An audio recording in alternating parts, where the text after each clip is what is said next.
Ethiopian government said that fighters affiliated with the Tigrayan People's Liberation Front (TPLF) deliberately killed dozens of people, gang-raped dozens of women and girls, some as young as 14, and looted private and public property in two areas of northern Ethiopia's Amhara region.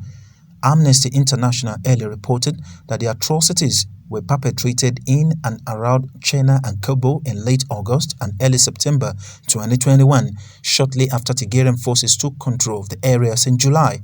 The attacks were often characterized by additional acts of violence and brutality, death threats, and the use of ethnic slurs and derogatory remarks.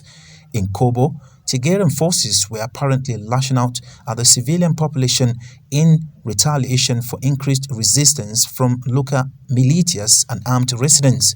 Satellite imagery analysis by Amnesty International's Crisis Evidence Lab shows evidence of new burial sites on the ground of St. George Church and St. Michael's Church, where residents said they had buried those killed on 9 September.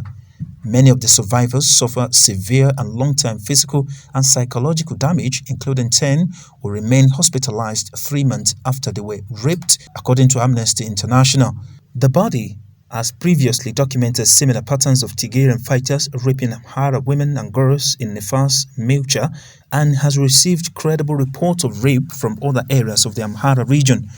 Also, looting and damage to medical facilities made it impossible for rape survivors and other residents in need of medical care to obtain treatment locally, forcing them to wait until they could reach hospitals in Depak, Gondar and Bahir Dar. Weeks later, the conflict in Tigray broke out in November 2020 and spread to other regions of northern Ethiopia from July 2021.